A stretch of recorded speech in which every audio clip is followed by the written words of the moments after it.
A very happy morning to all of you children. Welcome to the science class, and I hope that you all are doing good back at home. Children, before the test 4, we did start the chapter Some Natural Phenomena. Under this chapter, we have studied about how an object can be charged. Yes, also we studied about the lightning and use of lightning conductor. Now, in today's class, we will be studying about earthquake. Have you all heard about the term earthquakes? या फिर आप में से किसी ने कभी earthquake experience किया है? So, what do we understand by the word earthquake? What is actually earthquake? Children, earthquake is a sudden movement or disturbance in the lithosphere. Right? We all know the lithosphere is part of the earth, which is made up of rocks, right? So the sudden disturbance or movement in the lithosphere results in earthquake. These disturbance or movements are also called as tremors. So did you anytime think that how do earthquake occurs? Now before we go ahead and start or study about the occurrence of earthquake, we often keep hearing in news that at some particular places the earthquake occurs very frequently, like Delhi. In news you would have heard about Delhi NCR. Then Japan is one of the country where people experience very frequently earthquakes. There are certain places on the earth which are very susceptible to earthquake. Yes, so let us study the structure of the earth to know why a particular area is susceptible to earthquake. We all know, I'm sure you all would have studied in social about the structure of the earth. Yes, the earth consists of three different parts, that is crust, mantle, and core. Crust is the outermost solid shell of the earth, children. It is of irregular thickness and in as well as in thickness it is irregular in thickness and in it is also thinner irregularly at the ocean floor, and crust is composed of variety of rocks. Then the second layer of earth is mantle that lies below the crust. It consists of semi-solid rocks, iron, magnesium, and calcium. Mantle is divided into various layers based on the scientific study of earthquakes. Then the third layer of the earth consists of core.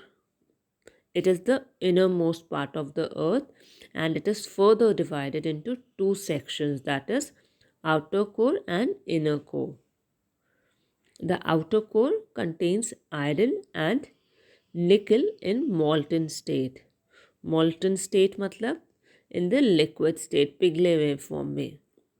The inner core is believed to be made up of compressed iron and nickel in solid form.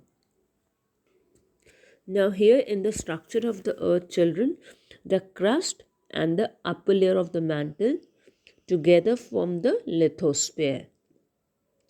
Earth's lithosphere is not in one piece. It is basically made up of many pieces, and these pieces or fragments are called as tectonic plates. Now these plates move continuously.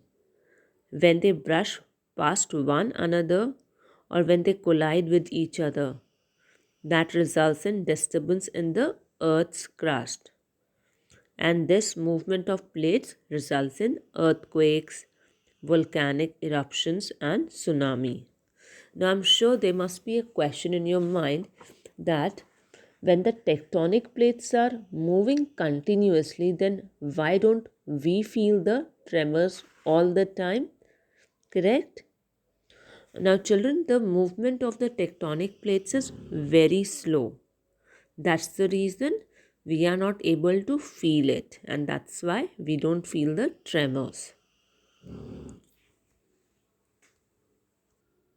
Now we will go ahead and study further the occurrence of earthquakes, that apart from tectonic plates, there are other reasons also that results in occurrence of earthquakes. Before we go ahead there, children, the branch of the science that deals with the study of earthquakes is called as seismology, and the scientists who study the behavior of the earthquakes are called as seismologists. All right, so the branch of science that deals with the study of earthquake is seismology, and the scientists studying about the earthquake's behavior are called as seismologists. The further reasons behind the occurrence of earthquake could be volcanic eruptions, underground nuclear explosions, then collision of meteor and earth. Then I'm sure you all would have heard about meteor. What do we understand by meteor? Meteor, children, is a rocky or a metallic body that exists in outer space. So when the meteor hits earth, or when the earth and meteor collide with each other, that might result in earthquake. And the fourth reason we have already studied, the movement of the tectonic plates also results in occurrence of earthquake. Yes, so when these tectonic plates move, they rub against each other, sometimes getting interlocked. This prevents them from moving. So because of the interlocking, they are not able to move further. For years, forces pushing the two plates from beneath create tremendous pressure against the edges of the plates. Yes, जो ये interlock हो जाती हैं plates, because of this there's tremendous pressure developed on them. As the pressure continues to build, the strains rips the two plates apart. Rips मतलब it tears off, या उसको तोड़ के, या फिर हम कह सकते हैं फाड़ के. Rip is basically in Hindi it is said to be, हम जैसे पेपर फाड़ते हैं, it is ripping of paper.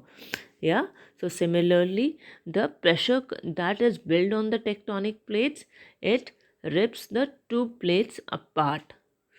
It tears off the two plates, and this certain ripping of the two plates sent waves of high energy in all the directions and along the surface of the earth. These waves so developed are called as seismic waves and are felt as earthquakes when they reach the surface. Yes, kabhi kabhi tectonic plates, they move and they rub with each other and they might get interlocked. Now, interlocking results in tremendous pressures on the edges or on the inside of the plates. Now, when the pressure increases, the edges or the ends of tectonic plates get ripped off, and this ripping of the tectonic plates develops release of energy in the form of waves. Yes, and these waves so released are called as seismic waves. These seismic waves, when they are felt on the earth, that is what is earthquake. So the place from where an earthquake actually originates is called as seismic focus. It is the point from where the edges of the plates give way. The point vertically above the seismic focus is called as epicenter. Children, these are certain new terms for you. In your textbook on page number 217, there's a purple box that states term that you should know. It has the definition of seismic focus, epicenter, seismic seismic zones and fault. You will learn these definitions as these are the terms related with earthquakes and new for all of you.